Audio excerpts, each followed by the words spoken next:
ভাৰতবৰ্ষৰ বিভিন্ন বিত্তীয় সংস্থা আৰু বিভিন্ন বেংকত বিজেপিৰ শাসনকালত কি ধৰণে জালিয়াতি হৈ আছে, কি ধৰণে বেংকৰ পৰা বৃহৎ পুঁজিপতি গোষ্ঠী কিছুমানে বিভিন্ন অনিয়মেৰে টকা লৈ পেলাই দেশ এৰি পলাই গৈছে, সেইটো আমি সকলোৱে দেখিছোঁ আৰু আমি সকলোৱে গম পাওঁ।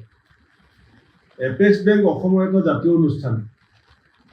হিমন্ত বিশ্ব শৰ্মাৰ প্ৰত্যক্ষ আৰু পৰোক্ষ হস্তক্ষেপত এপেক্স বেংকত যে ব্যাপক অনিয়ম হৈ আছে, সেইটো ইতিমধ্যে অসমত ব্যাপকভাৱে চৰ্চা হৈ আছে। আৰু যেতিয়া এজন সাংবাদিকে এপেক্স বেংকত হৈ থকা এই জালিয়াতি সম্পৰ্কত বিভিন্ন ধৰণৰ এপেক্স বেংকটো দেউলীয়া কৰিবৰ কাৰণে যিবিলাক মানুহে কাম কৰি আছে, আৰু এইটো মানুহে সন্দেহ কৰাটো স্বাভাৱিক, কাৰণ আমি দেখিছোঁ যে বিজেপিৰ শাসনকালত কেইবাটাও ৰাষ্ট্ৰীয় বেংক, কেইবাটাও ৰাজ্যিক পৰ্যায়ৰ বেংক ইতিমধ্যে দেউলীয়া হৈ গৈছে। বহুতে এই টকা পইচা লৈ লুটপাট কৰি দেশ এৰি পৰ্যন্ত পলাই গৈছে, আৰু পলুৱাই পঠোৱাটো বিজেপি চৰকাৰৰ বহুতৰ হাত আছে বুলি এই কথাবিলাক ইতিমধ্যে ৰাজহুৱা হৈছে। গতিকে তেনেকুৱা এটা সময়ত এপেক্স বেংকত প্ৰকৃতাৰ্থত কি হৈ আছে, সেইটো অসমৰ ৰাইজে জনাৰ অধিকাৰ আছে। আৰু সেই কথাবিলাক যেতিয়া জানিবৰ কাৰণে সাংবাদিকসকলে চেষ্টা কৰিছে, তেতিয়া ইছ্যুটো ডাইভাৰ্ট কৰিবৰ কাৰণে মুখ্যমন্ত্ৰীৰ যিটো পুৰণা টেকনিক, যে যেতিয়া কিবা এটা বিষয়ত তেখেত বিপদত পৰে, যেতিয়া হিমন্ত বিশ্ব শৰ্মাৰ গুৰিত কোনো উত্তৰ দিব নোৱাৰা অৱস্থা হয়, তেতিয়া তেখেতে বিষয়টো অন্য ফালে গতি কৰাব বিচাৰে। তাৰ এটা অংশ হৈছে যে দিলৱাৰ হুছেইন মজুমদাৰক কালি গ্ৰেপ্তাৰ কৰি পেলাই এপেক্স বেংকৰ ভিতৰত হৈ থকা যি ব্যাপক অনিয়মৰ সম্পৰ্কত যিবিলাক অভিযোগ, সেই অভিযোগটো তেওঁ তল পেলাব বিচাৰিছে। আৰু ইয়াৰ আগতো মই দেখিছিলোঁ যে হিমন্ত বিশ্ব শৰ্মাই বিধানসভাৰ ভিতৰতো বিধায়ক এজন আৰু উপাধ্যক্ষৰ মাজত যদি কিবা বিতৰ্ক হয়, সেইটো তেওঁ জাত পাতৰ ৰং দিব বিচাৰে।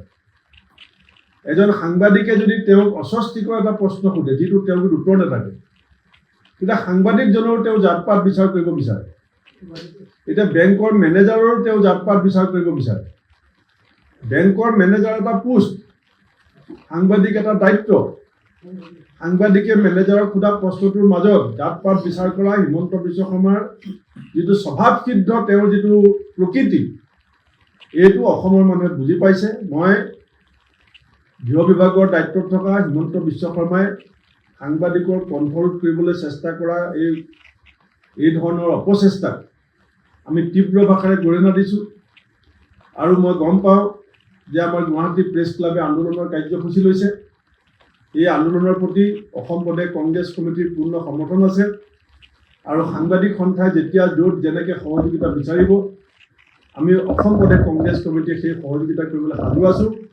আৰু দিলৱাৰ হুছেইন মজুমদাৰৰ কাৰণে যদি আইনী যুদ্ধত অৱতীৰ্ণ হোৱাৰ ক্ষেত্ৰতো পৰিয়ালক আমি কিবা সহায় কৰিব লাগে, আমি সেই সহায় কৰিবলৈ সাজু আছোঁ।